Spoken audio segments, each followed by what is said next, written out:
Nice. Apparently the audio was screwed up, so we've been talking to no one for a while. It's just been us. Okay. So But is it fixed now? yeah, the recording's been fine, but apparently we were Okay. muted. My bad. All right. Well, there'll be a bonus 3 minutes on the audio version of the There you go. podcast. You'll enjoy those 3 minutes of me Th- fucking up. 3 minutes of Stampede talk. Whoops. Okay. Well, I guess that's a good enough time to go into the podcast. Top down perspective is the name. All right. July 14th, special day. What's special about it?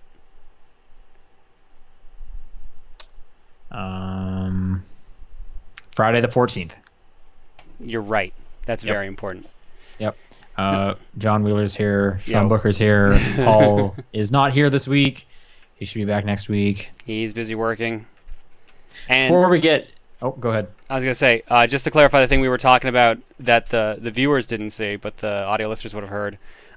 Klondike Days, now known as K Days, usually near the end of July, attracts between 700 and 800,000 visitors each year, has been running since 1879. That's so many people, and that's so long. I'm a little shocked. I've never heard of this. I can't believe you've never heard of Klondike Days. Nope. As Never. someone who lives in That's- Alberta. Lived, but yeah, no, Or- I've yeah, sorry, I've rather. never heard of that. Weird. Have you gone to one? Yeah, Okay. Is it just the same? it's pretty damn close to Stampede, without like- like some of the horse stuff. There's more concerts. Oh, that just sounds way better. Like less horse stuff and more concerts. Sounds Yeah. like exactly what I would like. Klondike Days begins 5 days after the Stampede. Until 2009, it began 4 days after the Stampede, making it the end of the Sunday of July's last weekend. Are you This- going to this- Klondike Days? God, no, I don't want to make the trip to Edmonton. Okay. Makes sense. Before we get into the game talk, any chance did you watch the Castlevania Netflix show? I did, actually. Okay, yeah, so did I. We should talk about that. All right, sweet, let's talk about it. I just watched it the whole day today. It was only 4 episodes, which made it really easy. Sorry, I meant I watched the whole thing today. Yeah, But yeah, it's 4 episodes. I was surprised how short it was. me too.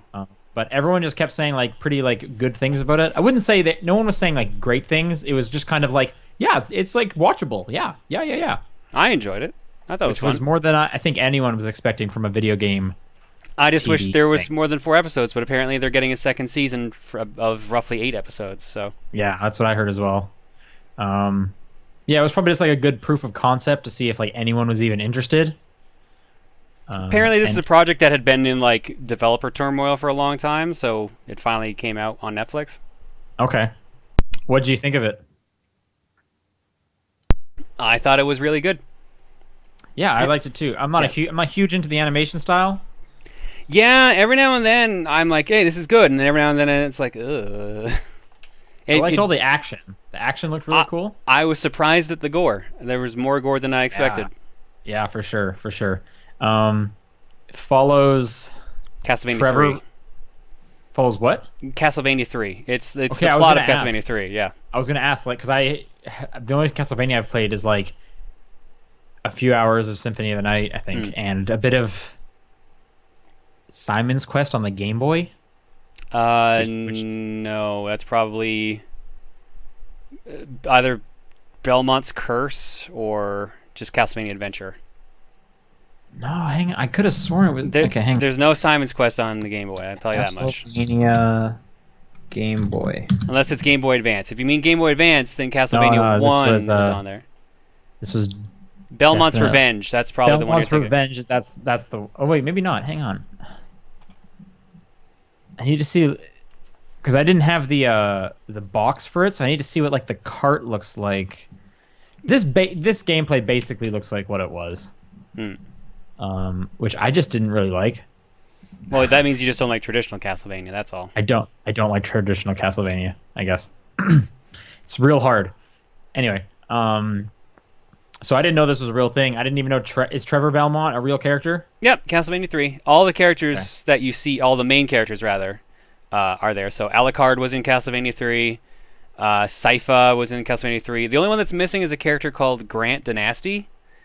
And he's surprisingly not in the show yet, which means I don't know if they just didn't write him in or if they changed him into another character. Because there was another character that acts similar to him, but Which one? The bald priest, the one who has the knife, who just slides out of his pocket. Oh, with like the eye. Yeah.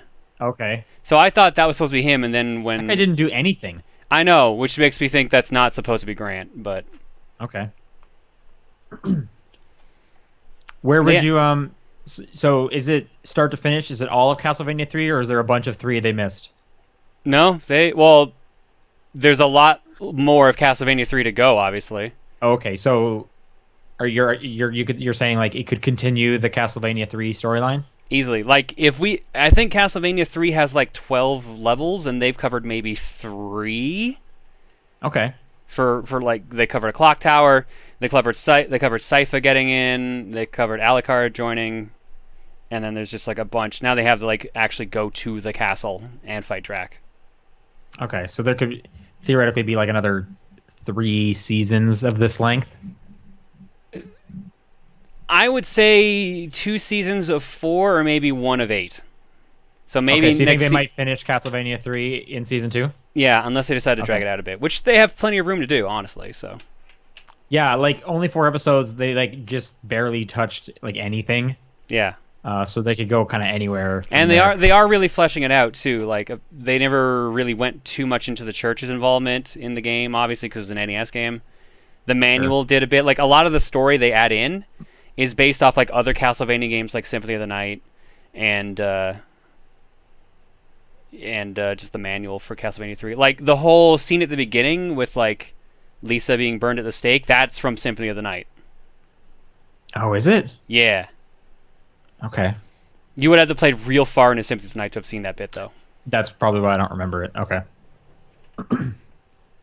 It's cool. Yeah, I enjoyed it. I liked a lot of the dialogue. Trevor's pretty funny. There was a lot of surprisingly like comedic timing to people just getting like punched in the face. I'm surprised at how many jokes they cracked in this when they were trying to be surprisingly serious. Yeah. That one where he like tries to like kick Alucard in the nuts, and he's just like, "Can we be a little like classy about this?" And then he just like headbutts him in the face. That was pretty good. Like, yeah, I didn't expect a nut face. Yeah, I didn't expect like a nut hit callback of all things. Yeah, exactly. So I definitely enjoyed my time. Like I'd say, episode 1 was cool. Episode 2 was just kind of a lot of like build up, but then after that, I was like, oh, I'm excited. Let's just keep watching, and then it ends, unfortunately. Yeah. But yeah, I'd like to see more. Was there any like choice quotes where you're like, oh, I remember that exactly from 3? Anything like that? Like, stop hitting me in the testicles. Yeah. Like, I'm just wondering, like, when is he gonna say like, what a terrible night to have a curse? Was there anything like that? There's so little dialogue in them that I don't think there is any. Okay. The only callback I can remember is what Lisa says as she's burning. That is a direct callback to Symphony of the Night. Okay. Think they're gonna like whip like a candle, and like a chicken's gonna come out? I actually am surprised. I was waiting for like some weird reference to wall chicken. I was waiting the whole time. Like a heart or whatever. I'm curious how goofy they'll go with it. Yeah, so okay, that's cool. We both enjoyed it. Yeah, I think it's being done by Warren Ellis, right? I believe he's one of the guys who wrote The Watchmen. He did. Yeah, that was like the only name I saw that I recognized. But he does tons of comic books. And yeah, it shows. It's doing good. I have no idea when they're making more, but I'll watch it. Me too. Yeah, they haven't really said when the next season is. Yeah, probably next year, at this rate. Yeah, next summer. Okay, that was games adjacent. Let's talk about what we've been playing. All right. In fact, what have you been playing? I have been playing through. I'm trying to see what I mentioned last week in case. Okay, I've been playing through Crash Bandicoot, not the Insane trilogy, like the actual PlayStation 1 games. Okay, how come you're not just playing the Insane trilogy? Because I already owned all 3, and I had a save file that was like 75% done the first Crash Bandicoot, so I decided to finish it. Okay. Are you gonna continue with the next one, or are you gonna get I the tried. Insane trilogy? So here's Or? the thing. I started playing the second one because everyone told me it's way better than the first. So, and they're right. It is way better than the first. Uh, but my disc has a scratch on it, and it won't load the sixth stage, so I can only play like the first five. Okay. So I had to stop playing Crash Bandicoot 2, and then for shits and giggles, I started playing Crash Bandicoot 3 last night. And yeah, all I can say is that series is way better than its first game. Its first game is awful by comparison. Okay. So you can't play the second one? Are you just gonna get the Insane trilogy so you can? I don't even think there's a point in it. Like, I can go to a friend's house and get it resurfaced, or I can just buy another copy of the game for $10. Okay. All right. It's still But then way you won't cheaper get, than buying then you won't Insane. get trophies. Oh no! Yeah. And HD. On the plus side, like, if you get the Insane trilogy, at least it'll be easier to finish it 100% than it is the original game. The original game, you have to destroy every box without dying, and in the other Man. games, and even in the Insane trilogy, you can die and it's fine. Okay, that's weird. Yeah. What a so weird achievement. No, it's not even an achievement. It's like you need to get a certain item to get the secret ending of the game. You have to beat each stage. Okay, and but there's destroy got to 12. be a trophy for doing that. I'm sure there is for Insane trilogy. Yeah. Okay, so Crash 3 is your favorite Crash Bandicoot? Well, I'd rather play Crash 2, but I didn't get to because of the broken disc. So I guess it's Crash 3. There you go. The only Crash I've played was Uncharted. And that's Crash 1. So Okay. that's one of the better stages in it, at least. So at least you sort of got a feel for it. All right, cool. Other than that, I was playing through Dead Rising 4's DLC. There was 2 that came out. Frank Rising, which continues the end of the story. Isn't he like a zombie in this one? Yes. It ends. Okay. It ends as the main game, it begins rather as the main game Slight ends. Spoilers, I guess, for people. Yeah, they didn't really hide it really well. Yeah, at the end of the story, you get killed by zombies, but in this case, you just turn into a zombie, and then you have to basically figure out a way to turn back to normal and escape Willamette. Okay, how long is this? The game actually has an hour and a half real-time time limit to it. So. Oh, they brought the time limit back. Yes, and it is actually shockingly strict for your first playthrough. I ran out of time in my first playthrough, and I had to play it over again. What? How does the gameplay change from a zombie? Like, can you still drive cars? Can you do everything you normally can? Nope. You have zombie powers now, so you feast on other zombies or humans to get your health back. Okay. You can pounce on people, kind of like a leaper from Left 4 Dead. Okay. You have like a roar ability, which knocks down enemies, and you can spit bile. But you can't pick up any items. You can't even get into most of the locations you could in the main game. Like, it's pretty streamlined, all things considered. There's hidden collectibles. That sounds bad. There's hidden collectibles you can get to power yourself up. What are you doing? You're trying to escape Willamette. So, like, your goal is just get to the other side of this map? Like, that's it? Sorta. You've got like an NPC basically is like, hey, I have some medicine that will turn you like half human, but you're still going to be part zombie. So you need to figure out, based on the stuff that happened in the main game, how to turn back into human. I'm going to tell you to collect these things, but we have a time limit because the government's going to carpet bomb the city because zombies, and they don't want they want everything to be covered up. Okay. And you're just running around outside? Yeah. Fighting, I guess? Yeah, you fight like hordes of zombies. There are tons of zombies everywhere. It's literally just like, what's the overtime? It's like an overtime chapter, basically. Okay. This just sounds like they took all like the fun stuff out of Dead Rising. Kinda. Okay, great. How much is this? I don't know. I had a season pass. Oh, okay. I think it was like $7. Like $10 it's probably $7 or $10. Yeah. The other thing they added in was Super Ultra Dead Rising 4 Mini Golf. Okay, this sounds like Dead Rising. Yeah. You play as one of the 4 multiplayer characters, and you get in one of those exosuits, and you play mini golf. Okay. And Frank West and a zombie named Bob are your commentators. Okay, What does Bob do? Does he just groan or does he actually talk? He just groans. He's a zombie. Okay. All right. Is there some good Frank quotes? Decent. Yeah, right. Frank's writing was pretty decent, honestly, in Dead Rising 4, so it's about on par for that. Still there? Okay, that's good. That's good. Is Uh, it just regular mini golf, or are you doing like crazy stuff? Like I'm kind of picturing like super robot golf. I not that extreme, unfortunately, but it is sillier. Like it's like giant floating platforms in the middle of town, Okay. and you like if you do a perfect shot, you get like special effects on your ball, like your ball lights on fire to kill zombies that are wandering around the mini golf course. I think the current one I'm using is an electricity ball, which just shocks everyone in the nearby vicinity. There's like a bunch of like hidden tunnels you can knock your shots into to actually get around the hole faster.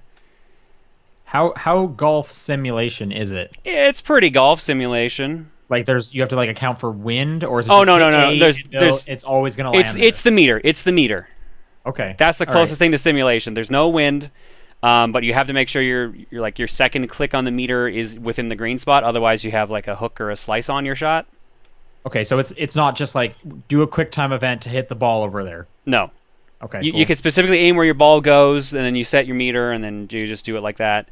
All right. You have three clubs. One is you got your wedge, you got your driver, and you've got your putter. But like they're all Dead Rising weapons. So like right now, like my putter is a hockey stick, my driver is a electric guitar, and I don't even remember what my wedge is now. I think it's a shovel. And are you still trying to like do the least swings, or is it like Yeah, best it's you have kill yeah. streak? You get picked off. You get like your round ends if you go over 7 hits. Okay. So like you just have to get there, and there's all like par, there's albatross eagles, hole in ones, all that jazz. Okay. And then just sometimes you might also kill a zombie while you're swinging. Yeah, there's a bunch of zombies on the path that you can kill. Up to 4 players online. There's all these like special like Mario Party or Mario Kart style power ups you can put on your opponent's balls, which will mess with them. Like they'll bounce too much. If they bounce off the course, then you lose a stroke basically. Okay. Was this separate DLC or did it come with the Frank Rising one? Separate DLC, but it came with the season pass. Okay. Cool. Would you recommend Frank Rising? Mm-hmm. Are you having fun with it? Like I mean, I'm nothing- done with it. nothing- I'm done with it. I finished it in 2 hours basically. Yeah. Well, it sounds like Yeah. you have to. Well, yeah, I ran out of time the first run through, and here's the thing that try to gets a little bit more playthrough out of it. If you die in the playthrough, your clock doesn't reset, so you just basically lose time. Okay. My first playthrough, I got to like the last part of it and ran out of time. My second playthrough, I got there with like 40 minutes to spare. Yeah, this doesn't sound good. I mean, you play it, and like the ending wasn't even like worth it. Okay. Yeah, Is Dead Rising 5 coming? who knows? Okay. The reaction to 4 was not stellar. All right. That series has been really good though. True. I still like a lot of the stuff in 4, like the main game. Like there's some fun little things there, but you can probably skip on the DLC. I think tomorrow's stream I might start with the mini golf stuff just to show how weird it is, but then like that's about it.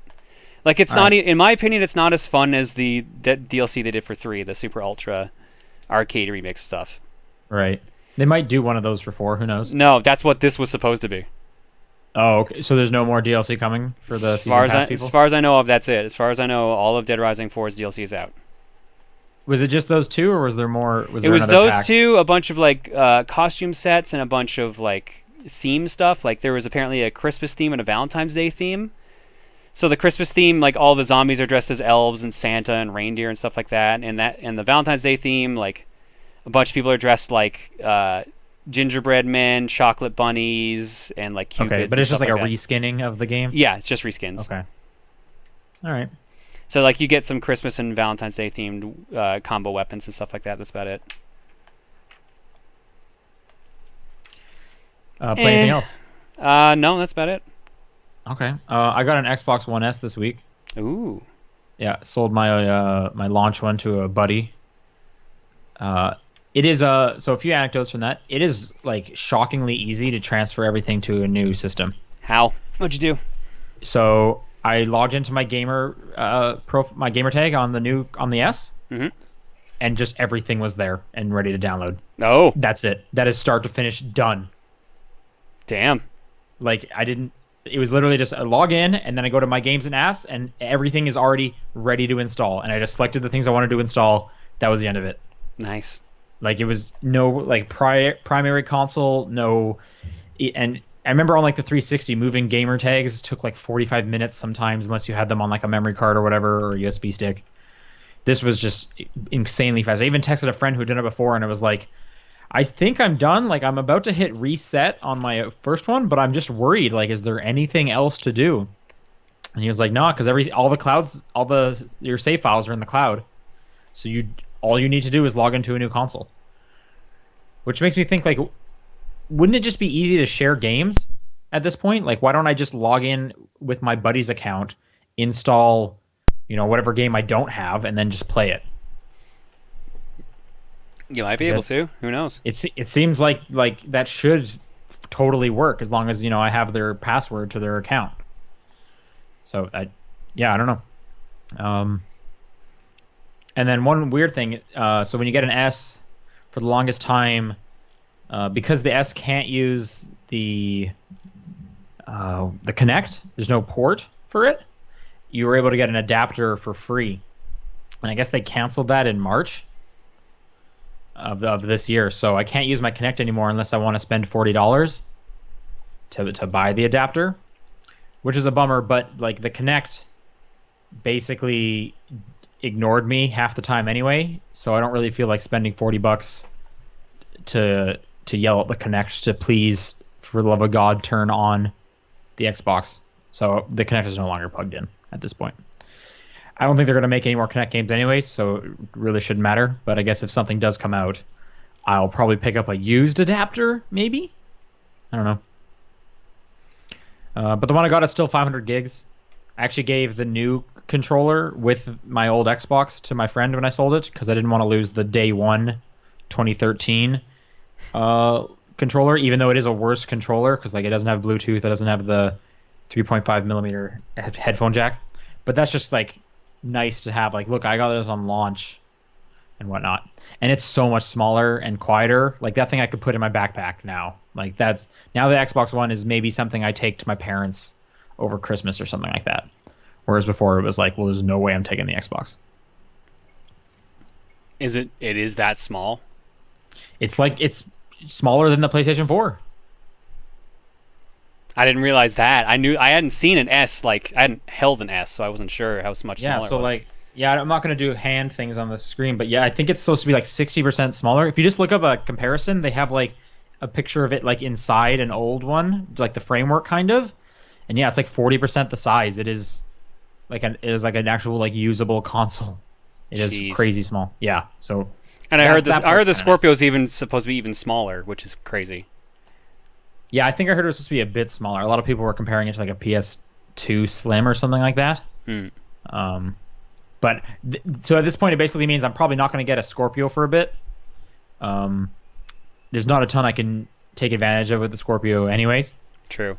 So Xbox One S is 40% smaller. Okay.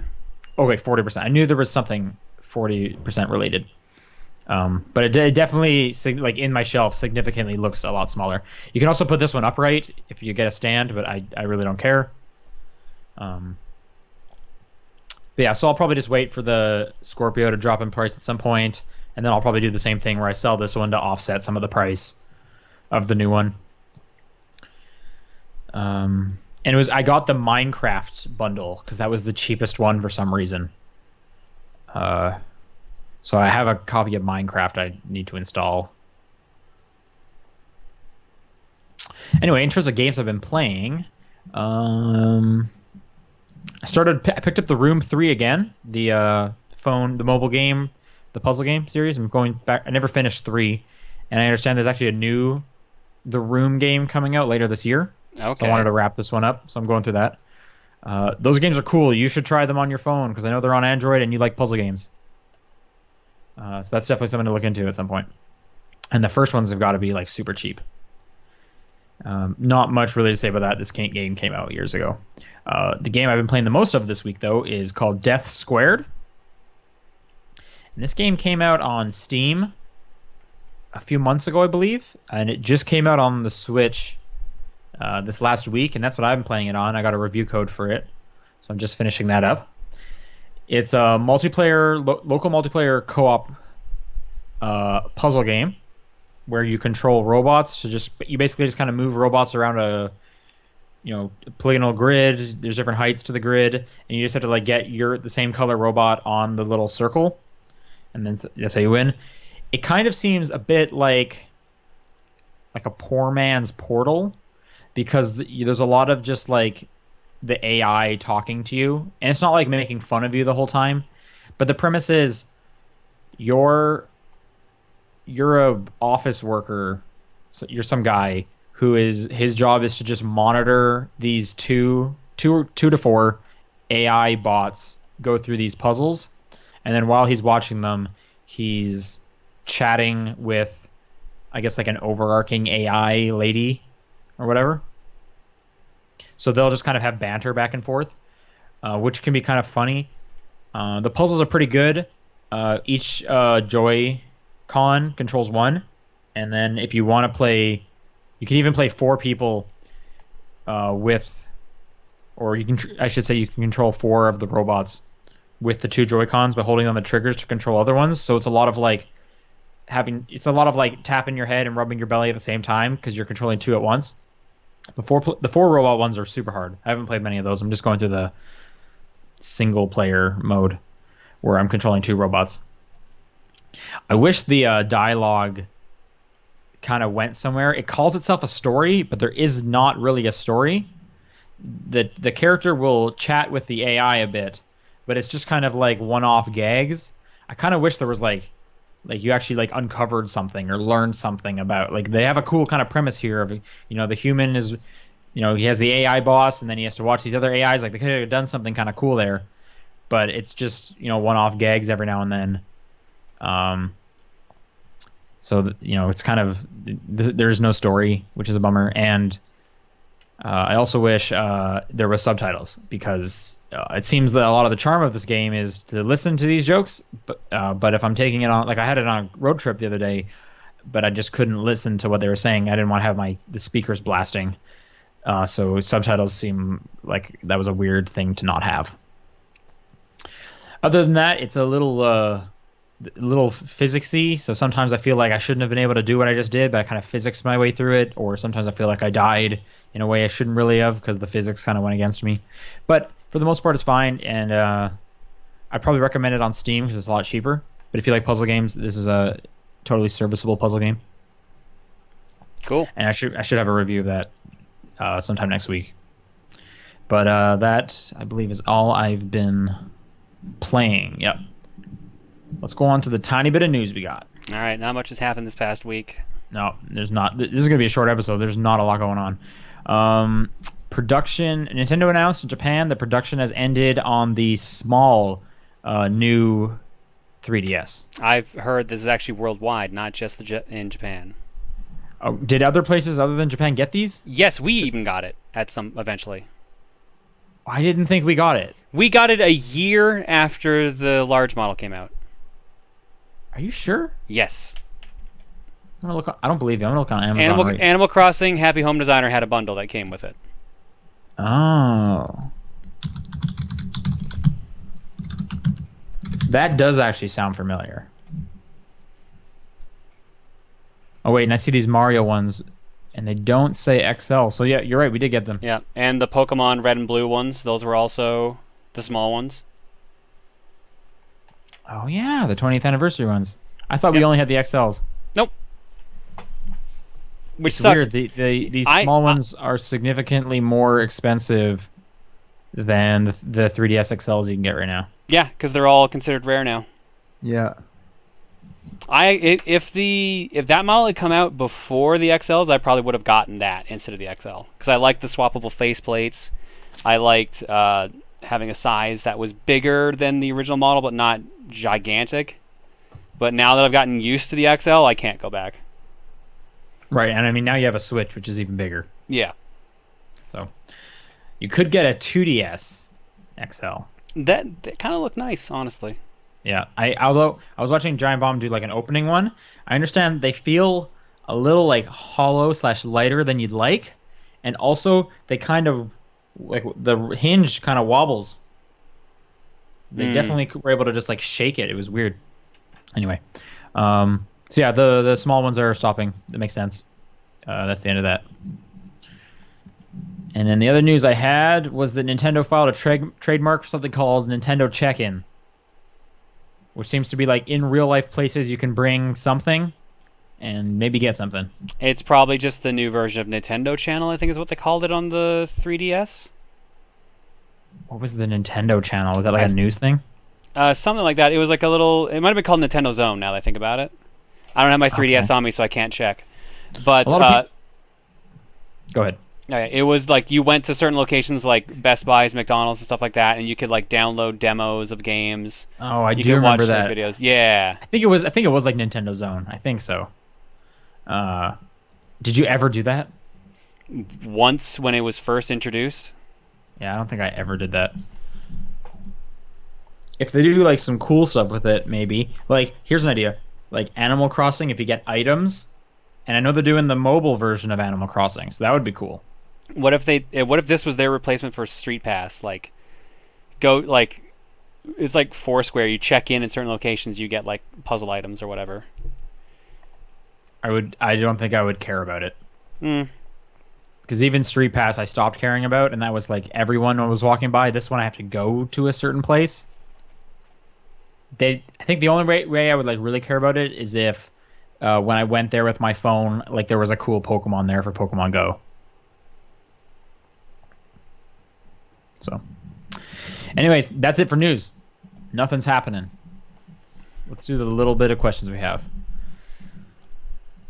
John, where can people send in questions? Top10perspective at gmail.com. TTP Podcast on Twitter. Top 10 Perspective on Facebook. And my P.O. Box. All right, I'll take this first one. Cody says, how old does a game need to be for you to consider it retro? I know it's difficult to consider the PS2 retro, even though it is 17 years old. No, I consider GameCube and back retro now. GameCube generation, which would be Is that your line? Yeah, my line right now is GameCube, PS2, original Xbox. Traditionally, Traditionally, 3 generations back is retro. Wouldn't that be 2? Switch is technically its own generation. Well, no, I think Switch is this generation. Switch is the current generation, which would be Xbox One S and PS4 Pro, and then there's PS4, Xbox One, Wii U. Oh wait, well, hang on. Yeah, no, because you have to think of it this way.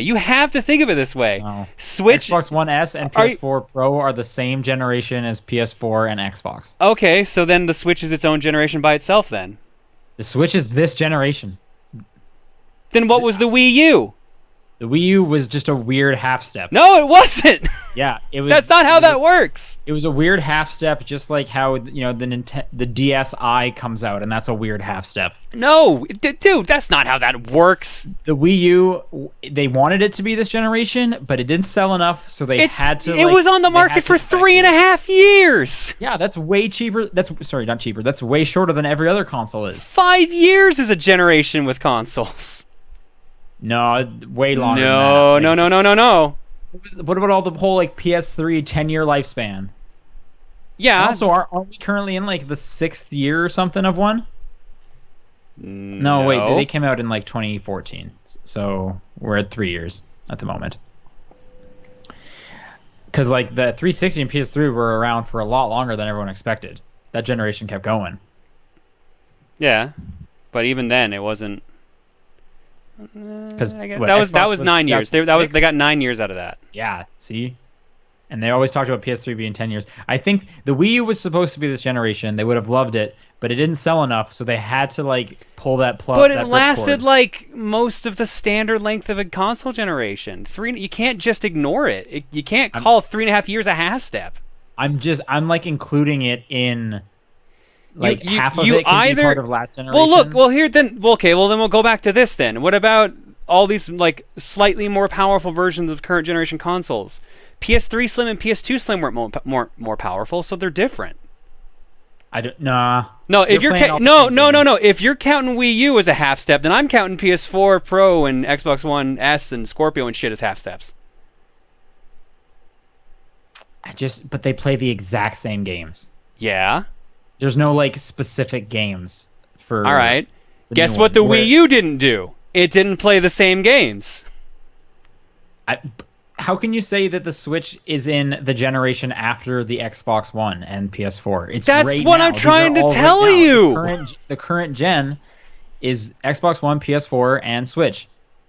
That's the problem. Like generations are going to half steps now. Yeah, that's true. It's getting murky. But it's getting weird. the Switch is different because it's not even disc based. I feel like my thought process works perfectly if you just ignore the one Wii U. If you just take that out of the equation, everything works. You can't just ignore the Wii U. That's just not how it works. Everyone else did. Okay, commercially, yes. Believe me, I bought it on launch, man. I didn't ignore it. I was there in those trenches playing anything I could. Playing Mario Kart 8. Yeah, guys, it came out before it was on the Switch. All right, well, let's see what Wikipedia thinks what generation the Switch is and the Wii U. Anyway, I don't think any of this. Well, I guess generations is old. And you were saying the GameCube era, Xbox, and PS2 is retro. When you think of Wii, do you think retro? I don't really. You gotta keep in mind it's 10 years old at this point. Like it's getting to the point where you can start considering it retro. But I would argue one more console generation and then it's retro.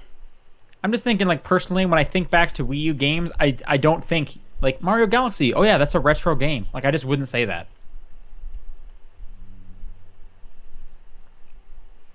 But maybe it's just like the way they look, because games like on the Xbox, PS2, and GameCube look significantly different than the 360 and PS3, and you know the Wii is pretty close to it, but Nintendo games always just look great, so it's kind of hard to point that one out. Whereas I feel like the 360 versus like the Xbox One, there wasn't like a huge change. Like we had HD back then too. And I guess we have 4K now, but that's just kind of starting. What did you learn on Wikipedia? I'm trying to find it here. It's really weird. 8th generation. Maybe this is the answer we're looking for. 8th generation includes consoles released since 2012 by Nintendo, Microsoft, and Sony. For home consoles, 8th generation began November 18th, 2012 with the release of the Wii U. And continued with the release of the PS4 on November 15, 2013, and Xbox One in November 22, 2013. Did they mention the Switch? That's what I'm trying to find out right now. But I guess it doesn't actually mention the Switch at all. Okay, well then I guess by their logic, if they're just saying everything from 22 onwards, then Nintendo just got 2 consoles in this generation. Which I'm fine with. I would almost agree with that. I'm fine with that. They can release 2 consoles in this generation. 2 separate consoles. They did. It was the Wii U and the 3DS. Handhelds aren't consoles. Those are handhelds. Or they're handheld consoles. That's different. But also, if we start bringing in handhelds, that's going to screw up the timelines even further. It looks like Wikipedia does not have the Switch mentioned in any generation. It is its own identity. What's the current one? 8? I'm saying it's part of that, and the Wii U can be there too. There could be 4 consoles in this generation. Where's the PC? PC is its own thing. PC has its own thing. Okay, well, how about if so, the PC is its own thing? 8th generation apparently counts the Xbox One S and PS4 Pro, and apparently also the Scorpio, or the Xbox One X. I forgot it was called that stupid thing. Which I agree with. They should be considered. But it does not count the Switch as part of the generation. Okay, why don't we put the Switch in the PC category then, since they're kind of both weird? I don't know. Anyway, going back with retro, I'm with you. I would say GameCube, PS2, and Xbox would be considered retro at this point. I agree. And you know, it probably just it's probably a lot of how old you are is what you're gonna say. because there's a lot of people out there where like the Xbox One is their first console, and I Mhm. bet they think the 360 is retro. Yeah, I could see that. Um, yeah. All right. You got this last question? Sure. Hang on a sec. There it is. From Joey, I've been playing Fire Emblem Heroes and I've been enjoying it now, and I kind of want to try a real Fire Emblem game. Which game of the series would you recommend for a first-time player? Also, I know John stopped playing Heroes because it lacked content, but has he gone back to the game recently? They've been adding new modes and have been having special events. I'll answer this one first. No, I haven't gone back to it. I've done my time with Heroes. I stopped just before they added in the permadeath battles, and I was just like, I'm done There's with it. permadeath now? Like you lose forever? In certain events, like if your characters die, you can't bring them back for that event, but like you don't lose the character. Oh, okay, okay. They can't do that. You've paid money for the characters, technically. Well, hey, they can. That They would just be, can, like, but that'd be real that'd just shitty. be super ballsy. Like, which one would you recommend? What was the first 3DS one? Awakening? Awakening. That's probably what I would recommend. Awakening is the safest bet. It's the most approachable. I heard if you can settle on which version of Fates you want, it's good. And See, that's the thing is like a new person. It's like, all right, well, Fire Emblem Fates is actually 3 different games, and if you want, Yeah. and it's like, yeah, you're you're right. just trying You to know scare what? someone I take off. that back. I take that Yeah. back. I'll say either Awakening or the brand new one that just came out, the remake of the second game, Echoes, Fire Emblem Echoes, or I Awakening. like Echoes a lot. It's just a lot. It's just kind of a lot different than like modern Fire Emblem. So I'd probably recommend Awakening as like a really good go-to, and that's just a great one. Like it's a really good Fire Emblem. And then I'd probably go to like Echoes next. Fates was just kind of like it was just kind of a clusterfuck. Just from like everything. Even I haven't played the other 2 versions of Fates, and I don't really care to at the right now. But so I would do Awakening and then Echoes, because those weird dungeon crawler parts are super weird. Okay, that does it for questions this week. If people want to send in questions for next week, it's topdownperspective@gmail.com, at TDP Podcast on Twitter. There's the Facebook group. There's the Discord. John's P.O. Box. John, what is your... Before we get to games of the week, I want to ask this question because I just saw it pop up in the chat, and I think it's a good question. Okay. Can the Wii be considered retro when there are still new games coming out for it? What is it, like Just Dance? Yeah, Just Dance is still coming out on the Wii annually. I mean, I kind of don't think the Wii is that retro at the moment. Like, I don't think of Wii games. But let's say I did. I would say yeah, because even the way you answered that question is there are games still coming out for it. Like, if you didn't think it was retro, you would just be like, of course there's games coming out for it. Yeah, it's funny because like it goes back to the generation thing, because generations used to be 5 years between consoles, so it was like, all right, 2 generations, 10 years, there you go, it's retro now. But yeah, the Wii is going to be a weird anomaly because it's still getting like commercially available games for it. Like I can still go to Walmart and buy Wii games, which is weird. Okay, well, I got 2 points on this. First one, do you think the Wii is retro? If I said Super Mario Galaxy, is that a retro game? I wouldn't say the Wii is retro yet. Give it a couple years, and then I would say that though. Okay. Right even this moment, if no new console had come out, like 2 years from now, everyone's okay. You would still say it is or it isn't. When a console's 12 years old, I would definitely say it's considered retro. Okay, and then the other one is like, with all these like kind of half-step consoles that are coming out with now, like the Xbox One X, the PlayStation 4 Pro.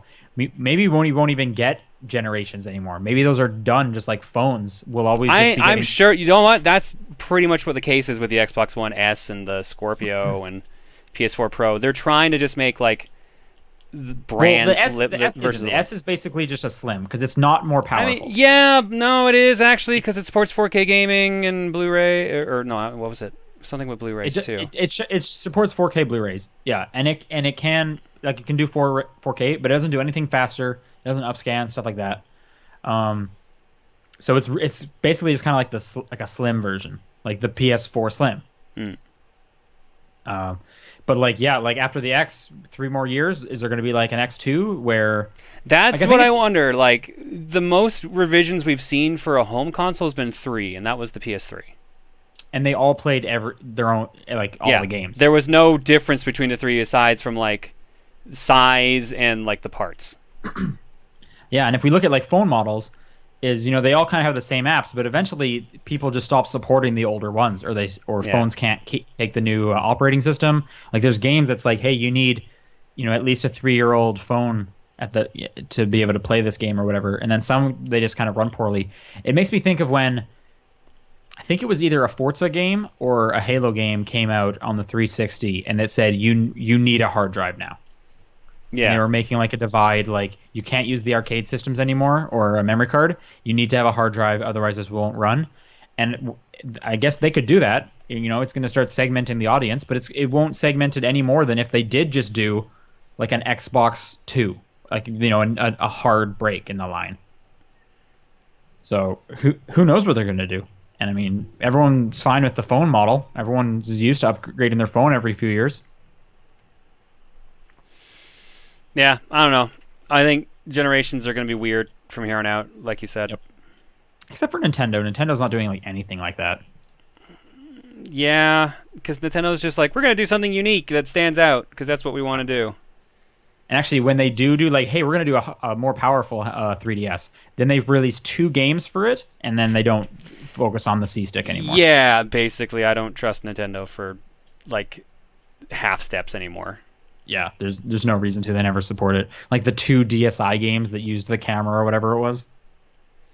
I think there was like a whopping 12 DSi games, like physical release. No, not even. It was way less than that. I think Mower was on the download shop because that's what the DSi had, right? It had a shop, didn't it? Yeah, I think that was like the thing. Yep. but they were almost all like, here's a clock. Oh, really? Was it? Yeah, like they had like Okay. Mario clock, Dr. Mario clock, Link clock. It does sound a little familiar. Okay, what's your game of the week? uh, Crash Bandicoot 2 when it works. I'm gonna give it to Death Squared. All right, we'll be back next week with Paul. Supposedly. See you guys. Thanks for listening. All Talk right, to you later. later, everyone. Bye.